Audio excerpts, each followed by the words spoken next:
only been here for about 17 years now. Wife and I moved when the Air Force got tired of me. I retired in San Antonio and then eventually moved up here to Elgin.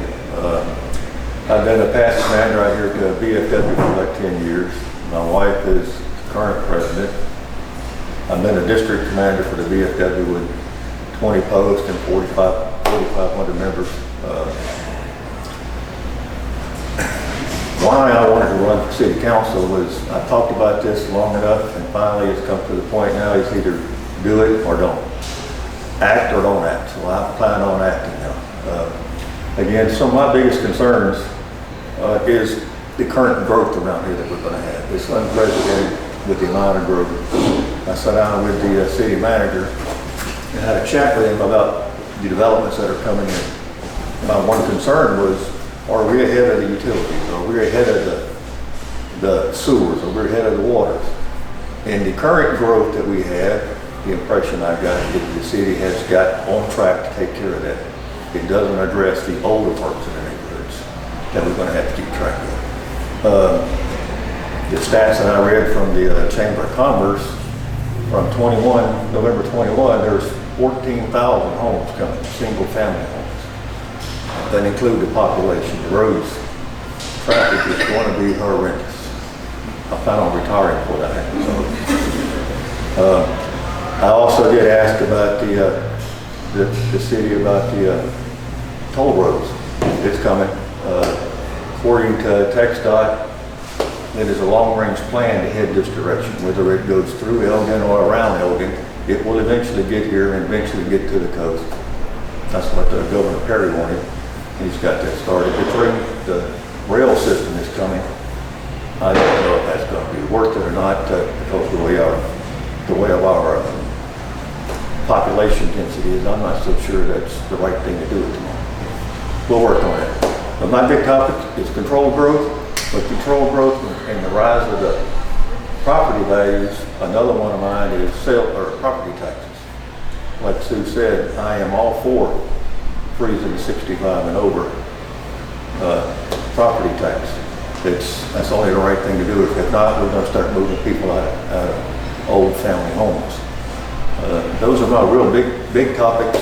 I do have others. I don't want to stand up here all day and talk about it. So I'll be more than happy to take the questions. When you say freeze property taxes, does that freeze the absolute number or freeze the rate or freeze the value of the home or both? Well, I'm not so sure you can freeze the value of it, but I would like to freeze the rate. I'm only talking about the city limits because that's the only thing we can deal with. We don't set the property tax rate.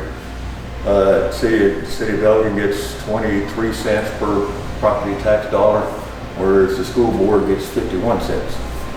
The biggest bang for the buck is going to be the school tax, but Elgin has every right and should do everything it can to help our seniors when they get to that point they'll be priced out of their homes. What do you plan on? What are some of the ways that you're thinking as far as controlling growth? Well, that's a big topic. This new business park that the city is going to put in down here behind on the other side of Walmart is sold out already. They have 3 businesses coming in. They're going to go on the backside of it that are expecting to generate about 150 jobs. There's an apartment complex that's going to go in over there. There's going to be a sit-down restaurant over there. I don't know what it is yet. And some kind of little amphitheater thing. But those are just the ones I'm looking at. But it's getting to the point now that with the rise of property values, a business can't come in here and buy a piece of property that is not reasonable. The prices around here are just astronomical. Like Stephanie has mentioned once, why can't we go downtown and have our economic development buy a big chunk of property that's not being used or underused, if we can get it for a reasonable price, and put in a planned business development, that we can have some local businesses downtown that generate the traffic, the tourism. Those are where I think we should probably be the best served. Where are they going to get the money? buy those places downtown? Well, since we have a huge property, our growth is coming in, I'm hoping that we're going to generate a surplus of money that we can have, and we can always generate those certificates of obligations to get the money that can only be used for infrastructure use. This may be one of the places we can use some of this infrastructure money at to generate the growth in the business downtown. You know, the taxpayers probably would think that, well, if you have an overabundance of money, maybe you should give it back to the citizens. Well, that is completely true. Yeah, I have I've lived in this house out here for 17 years. I have a property outside of town, and I don't like tax day.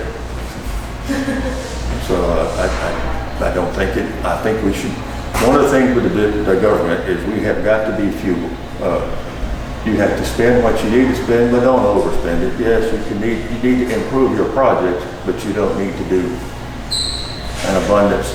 If you've got the extra money to spend on that, why do you have the money?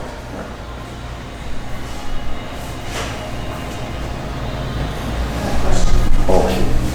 Oh, by the way, that's my wife. Full disclosure.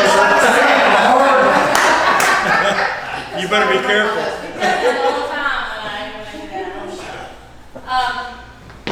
This is a question that we haven't talked about. Oh. Uh-oh. I told you. She's already home with us. It's gonna be a long drive home. She's winding up. The population growth coming to Elgin, it's gonna bring kids, high schoolers, people want to prepare to go to high school. They're extending on their speech. Yeah. So we're gonna have all these teenagers here. Your ward is got the biggest subdivisions.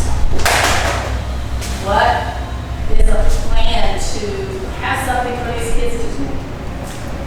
Bowling alley or skate park or something where they're not hanging out in, their streets or downtown or whatever, causing trouble. Is there something you may have thought of that you might want to talk about to do something for kids? Oh, she's tough. Well, one of the concerns when you have a big population growth like this is there is going to be a lot of kids coming, and kids being anywhere from kindergarten all the way up to 18-year-old. And what are they going to do here? There is really nothing to do here. We're turning into a bedroom of a local community around here. That's all we're going to have. As a city, I really enjoyed what Miss Amy Miller did and got out front with this park out here, Veterans Memorial Park expansion, with the expectation of that being a focal point for families to come up to. There was going to be some, I'm going to get this wrong, there was some dog parks, there was some kind of frisbee park or something. That's going to be added to the expansion when it comes in. Those are things in the short term that's going to help. We as a city council can't dictate that you're going to put a bowling alley up there. We can only encourage business growth. If you've got the roofs on out here in the population, businesses will come because they're in the business making money. I would encourage family-oriented business. We need that, or we're going to have people sitting on the corners down here, which I know we don't want. And that's about all I can do for that one. I have a question. Oh, Can cities offer? That's my wife. Can cities offer incentives to businesses like you're speaking of that may be of great value to the community as a whole? Is there any way to do that? Because you're talking about the cost of land, you're talking about the cost of leasing buildings now. How do you incentivize companies like that to come to your area? well, I do believe we can incentivize this and kind of direct the growth is what I'm talking about, direct the growth or incentivize the growth. I believe the city needs to get on and start doing this, like with the business park. Where's the next business park coming in? I know this one hadn't started, but it's already sold out. Where's the next one going to come in? Are we going to be up to straight up 290, which is probably what's going to happen when that Brookston subdivision comes in with that 1,700 homes. How many? 1,700, I believe, isn't it? I think it's 1,200. 1,200. It's 1,982 Yes, single-family almost dwellings, and 2,000 it's 548 multifamily dwellings, fourplexes. I'm bidding on all the doors for them. Oh. Exactly. I didn't know about the fourplex. 17. More or less. Trinity behind us. Right, Trinity, that's what I think. Well, I know they're also in the planning phase that when they do start doing this, they're leaving room for elementary school, I believe, is planning on doing up there. You talked, well, you talked about parks as being a part of new development. Yes. Can you ask that they have basketball goals, that they put in something for the youth to do?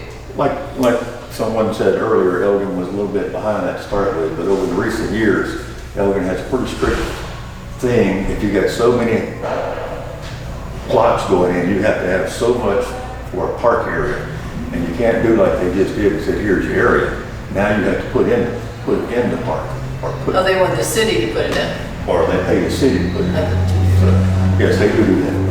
You know, I had a long chat with our city manager about that. And he was quite pleased that that's what he was enforcing.